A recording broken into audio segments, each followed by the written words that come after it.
क्या आप एक होलसेलर हो, क्या आप एक रिटेलर हो, क्या आपका छोटा सा बिजनेस या छोटी सी दुकान है, तो ये वीडियो आपके लिए होने वाला है। नमस्ते, मैं हूँ आपका दोस्त, आपका होस्ट भाविन फेफर। और आज हम बात करने वाले हैं एक जीएसटी के ऐसे स्कीम के लिए जहाँ पे छोटे व्यापारियों को बहुत सी छूट मिलती है और उसको बेनिफिट जो टैक्स का होता है वो मिलता है। तो आइए हम बात करते हैं कि स्कीम का नाम क्या है। तो ये स्कीम का नाम है कंपोजिशन स्कीम जीएसटी में। तो ये कंपोजिशन स्कीम क्या है, आइए बात करते हैं। तो जीएसटी कंपोजिशन स्कीम एक ऐसा सरल कर मतलब टैक्स भुगतान प्रणाली है जिसमें छोटे व्यापारी और छोटे रेस्टोरेंट दुकानदार को कम टैक्स के दर पर और कम कागजी काम के साथ जीएसटी भरने की सुविधाएं मिलती है। ठीक है। तो इसमें क्या होता है, जो रेगुलर जीएसटी वाले होते हैं तो उसको मंथली का 2 बार फाइल करना होता है जीएसटी, और एक बार आईटीसी जो होता है वो चेक करना होता है। तो इसमें 2 ही फॉर्म रहते हैं, एक क्वार्टरली 3 महीने में एक बार भरने का और एक ईयरली एक साल में एक बार भरने का होता है। ठीक है। आगे हम बात करें तो ये स्कीम किन किन लोगों के लिए है। ये स्कीम उन लोगों के लिए है जिसका कोई छोटा कारोबार हो या छोटी सा कोई दुकान हो या छोटा सा कोई मैन्युफैक्चर हो, उसके लिए है। तो इसमें क्या होता है, एक ट्रेडर्स और दुकानदार। ट्रेडर्स क्या होता है, कोई मैन्युफैक्चरिंग जो होता है उसे कोई फर्म माल खरीदती है, गुड्स परचेस करते हैं। ठीक है। फिर वो होलसेल या रिटेल में गुड्स बेचते हैं। तो ये होता है ट्रेडर्स, जो खुद का कुछ मैन्युफैक्चरिंग नहीं है, सिर्फ दूसरे से माल लेके अपना कमीशन रख के दूसरों को बेचता है, ये होता है ट्रेडर्स। तो उसके लिए भी ये स्कीम है। ठीक है। दूसरे जो होता है वो रेस्टोरेंट, तो उसके लिए भी ये कंपोजिशन स्कीम है। तीसरे होते हैं मैन्युफैक्चरिंग, लेकिन हाँ, हर मैन्युफैक्चरिंग के लिए ये स्कीम अवेलेबल नहीं है। ठीक है। तो उसमें कौन कौन से आते हैं, एग्जाम्पल के तौर पे मैं आपको बताऊँ तो कोई घर से मैन्युफैक्चरिंग करता है, कोई खाने की चीज़ है जैसे कि वेफर्स हो गया, चिवड़ा हो गया, ऐसी कोई चीज़, खाखरा हो गया, ऐसी कोई घर से जो कोई चीज़ बनाते हैं, तो उसमें ये स्कीम में आप लाभ ले सकते हो, उसके लिए भी है। लेकिन हर मैन्युफैक्चरिंग के लिए नहीं है। अभी आप सपोज मान के चलिए कि आपका कोई बड़ा सा कंपनी है जिसमें आप टाइल्स वगैरह बनाते हो, तो उसके लिए ये स्कीम नहीं है। ठीक है। आगे हम बात करें तो सेवा प्रदान करने वाले। सेवा प्रदान करने वाले कौन हो गए, जैसे कि कोई टैक्स कंसल्टेंट हो गया, या फिर कोई टैक्स एडवाइज़र हो गया, इंश्योरेंस एडवाइज़र हो गया, लोन एडवाइज़र हो गए, इन्फ्लुएंसर कोई हो गए। तो ऐसे लोगों के लिए भी ये स्कीम है। ठीक है। तो उसका एक क्राइटेरिया भी है, वो भी हम आगे बात करेंगे भाई कौन कौन कितना कितना क्राइटेरिया है ये। ठीक है। लेकिन उसमें एक अलग से होता है कि जो सर्विस सेक्टर वाले होते हैं उसको एक ईयरली फाइल करना होता है, CMP 08 फॉर्म करके आता है, वो उसको अलग से फाइल करना पड़ता है। ठीक है। और इसमें एक अभी मैंने बताया जैसे कि एक टर्नओवर की लिमिट है। तो क्या लिमिट है कि एक सामान्य विक्रेता है, जैसे कोई ट्रेडर्स हो गया या नॉर्मल सा कोई स्मॉल बिजनेस का मैन्युफैक्चरिंग हो गया, तो उसका ईयरली टर्नओवर 1.5 करोड़ मीन्स के पूरे साल का सेल्स उसका जो होता है उसका 1,50,00,000 से ज़्यादा नहीं होना चाहिए। ठीक है। उससे लेस में कम हो तो चलेगा। ठीक है। और कोई सेवा प्रदान करने वाले हो तो उसका 50 लाख तक है। सर्विस प्रोवाइडर जो होते हैं उसका सिर्फ 50 लाख टर्नओवर तक ही ये स्कीम में वो एलिजिबल है, नहीं तो ये स्कीम का वो यूज़ नहीं कर सकते, उसको रेगुलर जीएसटी में पुटअप करना ही पड़ेगा। ठीक है।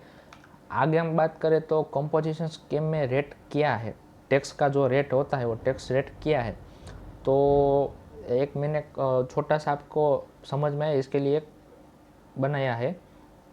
तो देखते हैं पहले ट्रेडर्स दुकानदार, तो उसके लिए किया है 1% CGST और SGST मिला के 1% है। ठीक है।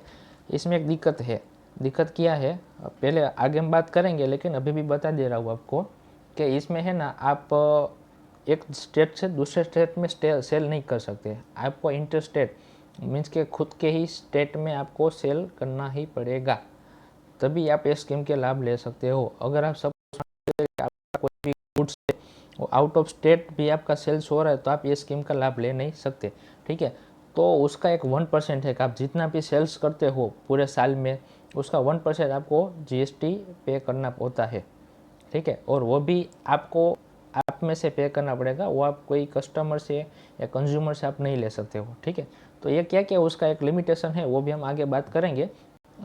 तो दूसरा आ गया मैन्युफैक्चरर, कोई भी गुड्स बनाते हैं उसका मैन्युफैक्चरर है, जो कोई घर से वर्क करते या कोई शेड लगे, कोई जगह का कोई इसमें स्पेसिफिक नहीं है, लेकिन कोई भी एक स्मॉल साइज में जो 1.5 CR से लेस में किसी का टर्नओवर है तो उसका 1% जीएसटी टैक्स उसको पे करना पड़ता है, ठीक है। आगे हम बात करें जो रेस्टोरेंट होटल्स हो गए तो उसमें क्या है 5% रेट है। बाद में जो सेवा प्रदान करने वाले सर्विस प्रोवाइडर उसमें 6% रेट है। तो ये रेगुलर रेट से बहुत ज़्यादा कम है, तो इसके चलते छोटे व्यापारी या सर्विस प्रोवाइडर हो गया तो उसको बेनिफिट्स मिलते हैं, ठीक है। आगे हम बात करें कि मैंने बताया कि लिमिटेशन हो जाता है कि उसकी कुछ शर्तें हैं कि भाई आप में ये क्राइटेरियस है तो ही आप ये स्कीम का लाभ ले सकते हो। तो ऐसे क्राइटेरिया कौन कौन से हैं, तो हम बात करते हैं कि भाई इंटर सप्लाई नहीं कर सकते। मीन्स अभी मैंने जैसे बताया कि आप एक राज्य से दूसरे राज्य में सामान बेच सकते हो नहीं, ठीक है। आपको खुद के ही राज्य खुद के ही स्टेट में अगर सामान बेचना हो, आपका टर्नओवर 1.5 लाख से लेस हो, कम हो, तो ही आप ये कंपोजिशन स्कीम का लाभ ले सकते हो, ठीक है। दूसरे हम बात करें तो ई कॉमर्स प्लेटफॉर्म पर नहीं बच सकते। ई कॉमर्स प्लेटफॉर्म क्या है, जैसे कि आप कोई अमेज़ोन, मीशो, फ्लिपकार्ट ऐसे कोई प्लेटफॉर्म पे कोई भी गुड्स परचेस करके सेल्स करते हो तो ये आप उस स्कीम में आप ये स्कीम का लाभ नहीं ले सकते हो, ठीक है। अभी एक बिजनेस सर्वे के अनुसार 30 से 35% लोग अभी ई कॉमर्स बिजनेस कर रहे हैं। तो सबको लगता है कि चलो भाई मेरे को कम टैक्स पे करना है तो मैं ये कंपोजिशन स्कीम में अप्लाई कर देता हूँ, लेकिन आपका जीएसटी तो बन जाएगा लेकिन आपका फाइलिंग लीगली नहीं होगा, लीगली आपको माना नहीं जाएगा कि आप लीगली फाइलिंग किया है, ठीक है। तो ऐसी दिक्कतें कुछ होती है। आगे भी हम बात करें तो इनपुट टैक्स क्रेडिट आईटीसी नहीं ले सकते आप। तो आईटीसी बेसिकली है क्या, मैं आपको एक एग्जांपल से समझाता हूँ।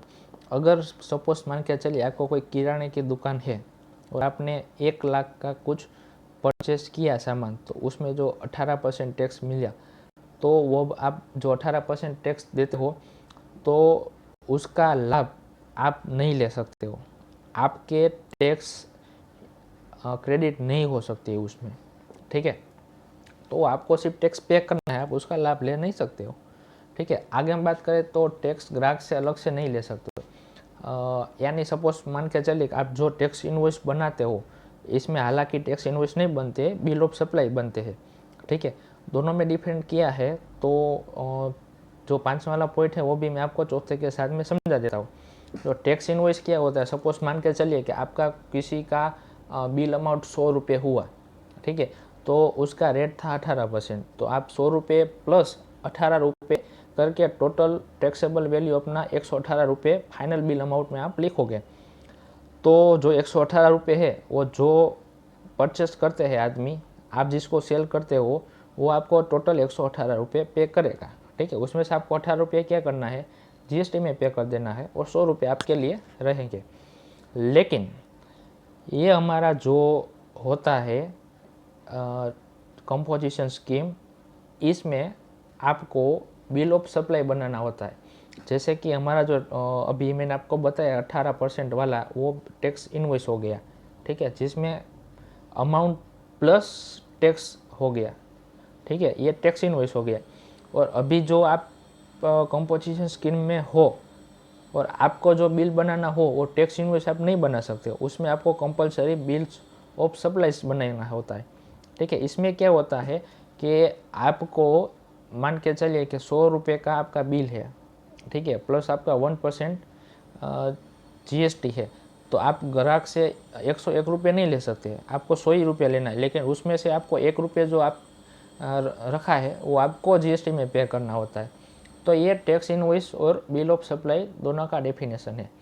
आगे हम बात करें तो कंपोजिशन स्कीम के फ़ायदे क्या है। तो देखो, कोई भी चीज़ होता है ना, तो उसके नुकसान भी होते हैं और फ़ायदे भी होते हैं। तो यहाँ पे हम फ़ायदे की पहले बात करते हैं।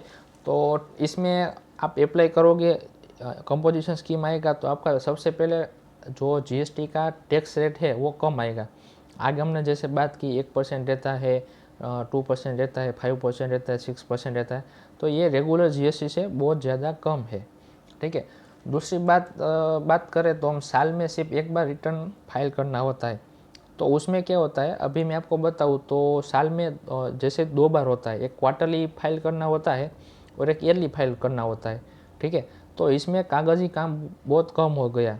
रेगुलर हमारा जीएसटी होता है, उसमें अपने को क्या करना होता है कि हर मंथ में 2 बार फाइल करना होता है, तो साल में 24 बार हो गया। तो उसके कंपैरिजन में ये सिर्फ साल में 2 बार करना होता है, तो वो आपको कागज़ी काम बहुत कम हो गया। ठीक है। अभी जैसे ने मैंने बताया कि हर त्रिमाही में सिर्फ एक बार फॉर्म फाइल करना, त्रिमाही मीन्स के 3 महीने में एक बार, 3 महीने में एक बार सीएमपी करके एक फॉर्म आता है जीएसटी में 08 करके, तो वो आपको फाइल करना कंपलसरी है हर 3 महीने में। अगर आप उसको फाइल नहीं करते हो तो जीएसटी वाले कहीं भी एक्शन ले सकते हैं, या जीएसटी आपका सरेंडर बंद कर सकते हैं, कैंसिल कर सकते हैं, या तो आपका लेट फी बढ़ता जाएगा, नोटिस इश्यू करेंगे, ऑर्डर भी इश्यू कर सकते हैं। ठीक है। तो ऐसा कोई दिक्कतें रहती है। बाद में बहुत कम काम हो गया कागज़ी, अभी मैंने बताया जैसे छोटे व्यापारियों के लिए सबसे आसान विकल्प हो गया उसको बिजनेस करने में। ठीक है। आगे हम बात करें तो कंपोजिशन स्कीम के जैसे मैंने बताया फ़ायदे होते हैं, ऐसे नुकसान भी कुछ होते हैं। तो क्या नुकसान होते हैं, तो पहले हमने बात की ऐसे कि भाई आप एक स्टेट में से दूसरे स्टेट में आप सेल्स नहीं कर सकते हो। ठीक है। आपको खुद के स्टेट में आप कहीं ना कहीं सेल्स कर सकते हो। दूसरी बात हो गया, ई कॉमर्स पर आप नहीं बेच सकते हो, जैसे मैंने बताया अमेजोन, मीशो, फ्लिपकार्ट पे आप नहीं बेच सकते हो। आईटीसी आपको नहीं मिलता। ठीक है। आप जितना भी टैक्स पे करते हो उसका क्रेडिट आपको नहीं मिलता, उसका क्रेडिट सब गवर्नमेंट ही ले जाती है, जीएसटी वाले। ठीक है। बड़ा बिजनेस ग्रो होने पर आपको ये स्कीम उपलब्ध नहीं है। जैसे मैं एक लिमिटेशन आपको बताया कि भाई 1.5 करोड़ मैन्युफैक्चरिंग का और 50 लाख सर्विस प्रोवाइडर का, अभी आप इतने क्राइटेरिया में हो तो ही आप कंपोजिशन स्कीम का लाभ ले सकते हो, नहीं तो आपको कंपोजिशन स्कीम आपका हो भी तो भी आप उसमें से रेगुलर में आपको पुटअप करना पड़ेगा। ठीक है। आगे हम बात कर सकते हैं, आगे हम बात करें तो कंपोजिशन डीलर कौन बिल देता है। ठीक है। तो अभी मैंने जैसे बताया कि आप टैक्स इनवॉइस नहीं दे सकते हो, आपको सिर्फ बिल ऑफ सप्लाई देना पड़ेगा। ठीक है। तो एक चार्ट मैंने बनाया है कि फाइलिंग रिक्वायरमेंट क्या है रिटर्न भरने के लिए। तो रिटर्न का एक फॉर्म आता है CMP 08 करके, वो हर त्रिमाही आपको बनाना होता है। और एक फॉर्म आता है 4 करके, वो साल में आपको एक ही बार भरना होता है। ठीक है। तो एक एग्जांपल मैं आपको देता हूँ। तो एग्जांपल के तहत क्या है, दुकानदार है, कोई किराए की दुकानदार है, उसको छोटा सा अपना टर्नओवर है और उसके लिए ये स्कीम है। तो कैसा लगा आपको मेरा वीडियो?